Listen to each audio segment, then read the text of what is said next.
Leandro Carnal, na Rádio Bandeirantes. Careca de Saber. Professor Carnal, bem-vindo ao outono no nosso programa. Hoje nós estamos românticos aqui, viu, professor? Muito obrigado, mas ouvindo aqui pelo telefone, tive a sensação, sabe, que você está apaixonado. Eu estou mesmo. When I Fall in Love. Eu tô lembrando aqui o Frank Sinatra, não sei o que deu hoje, viu, professor? Me deu um romantismo assim exacerbado, sabe? Agora é verdade, eu sou um eterno apaixonado pelo outono, pela minha mulher também, que é linda, entendeu? E ela é a minha personal quaresmeira. Boa. Professor, agora por que a gente se sente bem no outono, hein? A gente tá meio sujeito à luz. O senhor sabe disso? Não vai? Se o senhor souber disso, eu vou me render ao seu universal e telúrico conhecimento. Eu acredito que para nós, aqui no Brasil em particular, é uma estação de transição e ela é muito boa, né? Eu acho que, como você disse, o céu mais claro, o céu de Páscoa, o céu de abril em geral, é um céu muito claro. É uma estação que os calores não são mais tão fortes, os rigores de um inverno, onde há algum inverno no Brasil, como em áreas altas como São Paulo ou no sul, nas partes meridionais. Eu acho que as estações de transição são muito bonitas, né? Nosso verão é muito quente, nosso inverno aqui nas áreas altas do sudeste é muito difícil, né? Então eu também gosto muito do outono. É um céu inigualável, o céu de outono, e acho que é um momento de transição que nos faz pensar bastante, né? Por falar nisso, desculpa, Thais, você quer falar? Pode falar. Não, vai lá, depois eu falo com o professor. Eu queria falar com ele sobre uma questão internacional, mas manda bala. Professor, então vamos lá. Ontem teve um assunto internacional, eu queria muito saber a sua opinião. Eu sou um dos céticos dessa história do aquecimento antropogênico do planeta. Isso é um mantra, quer dizer, é um conceito, é um pensamento hegemônico, né? Ele toma conta da maior parte da comunidade científica, e os movimentos que se opõem a isso, dentro da ciência, têm pouca voz, a começar pelas restrições que eles sofrem para publicar artigos acadêmicos, né? Então fica sobrando praticamente só essa vertente, que é ensinado nas escolas, as crianças já vêm com isso de lá. Agora, sinceramente, o que o Trump fez é abrir a torneira ou abrir as chaminés para sujar o planeta. Não é isso que um cético quer. O cético que gosta do seu planeta, ele quer um planeta limpo, né? Ele só acha que a história do aquecimento antropogênico é meio falaciosa porque ela tenta instituir uma nova relação política. Eu queria saber primeiro o que o senhor achou dessas medidas aí com relação à política do carbono nos Estados Unidos e se o senhor acredita na hipótese do aquecimento global antropogênico. Bem, na década de 80, na era Reagan republicana, os chamados yuppies, os Reaganomics, os jovens economistas que defendiam os ideais de Reagan, eles falavam de forma um pouco cínica: por que fazer algo pelo futuro se o futuro não fez nada pela gente? Era uma maneira um pouco cínica de dissociar essa preocupação ecológica que, curiosamente, grosso modo, está associada a um pensamento crítico no planeta. O Trump enxerga muito próximo, muito imediatamente. É melhor aumentar o número de empregos na indústria do carvão? Ou é melhor pensar que daqui a 50 anos o planeta possa estar 2 a 3 graus mais quente, porque a indústria do carvão é muito poluente e as focas possam desaparecer? O Trump não está preocupado em daqui a 10, 15 ou 20 anos. Está preocupado em fazer e manter o emprego. Essa visão imediata e prática do Trump, que eu sempre vou insistir, a genialidade do Trump é ser um homem do capital que parece demonstrar ser um homem comum e um homem que atende ao homem do povo. Isso é genial no Trump.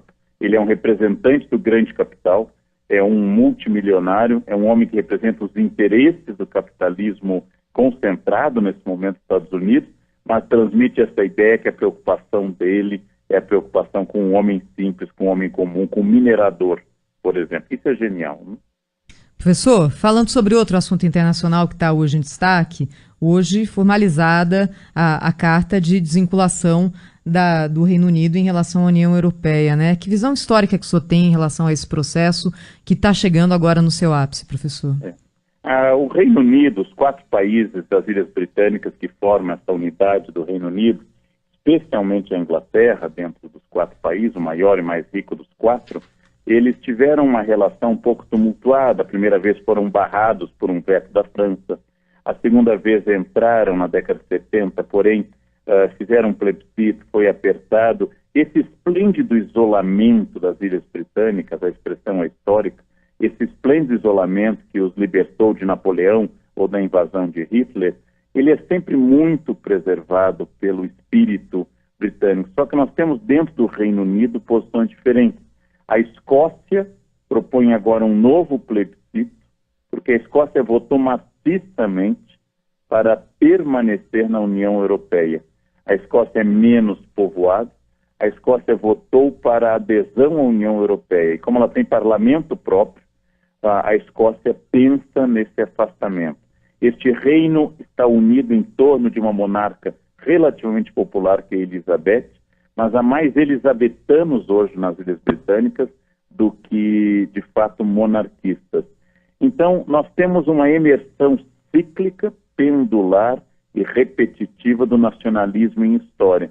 Há momentos internacionalistas, como nós vivemos na Europa em final do século XX, por exemplo, e há momentos nacionalistas, como agora com a emersão de regionalismos, com a emersão desse nacionalismo desagregador e não unificador que está ocorrendo neste momento. Então, a Inglaterra representa esse tipo de pensamento. Há um custo sobre isso.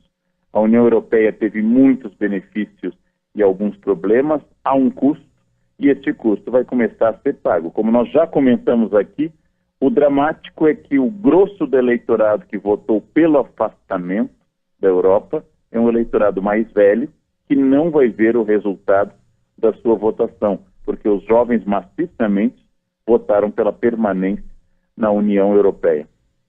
Professor, o Brasil vai entrar na semana que vem, vai viver alguns dias muito tumultuados por conta do julgamento da impugnação da chapa Dilma Temer pelo Tribunal Superior Eleitoral, e a Procuradoria Eleitoral hoje, quer dizer, o Ministério Público, pediu a cassação da chapa, que significa que se a maioria dos juízes que compõem o plenário do TSE entender da mesma forma, o presidente Michel Temer pode ser afastado da presidência da República. Eu queria saber do senhor, ainda que isso não aconteça, mas só a expectativa, a possibilidade, o que isso provoca nas pessoas que já estão tão descrentes das soluções que o Estado pode proporcionar para ele e da solidez das nossas próprias instituições?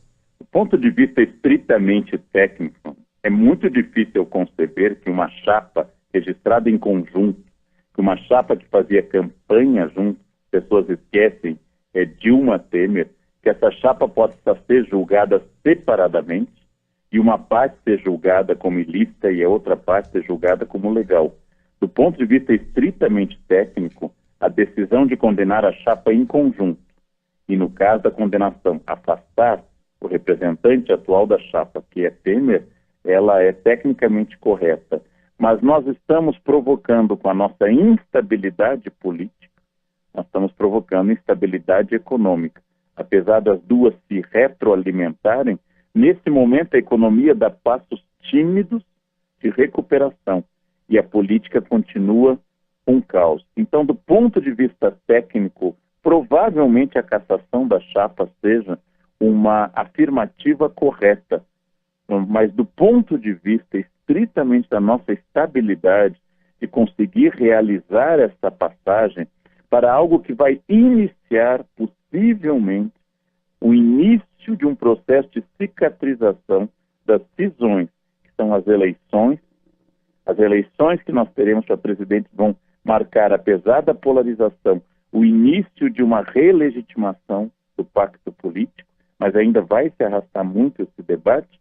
De fato, o afastamento de Temer e a ascensão do presidente da Câmara é bastante complicado, né? É bastante complicado. Então, nós temos dias difíceis pela frente. A ideia de fazer justiça e que o mundo desapareça, ela é correta, mas ela tem realmente um custo, né? Então, quando nós achamos que a crise política começa a diminuir com um lento processo de recuperação da economia, tem mais uma notícia, né? Então, professor, é isso. Olha só, para aliviar as tensões, eu vou colocar aqui para Vossa Excelência. Aliás, não dá para falar Vossa Excelência no Brasil porque isso virou palavrão. Então, para o senhor, professor Leandro Carnal, eu ofereço de todo o coração esta música com a Ella Fitzgerald.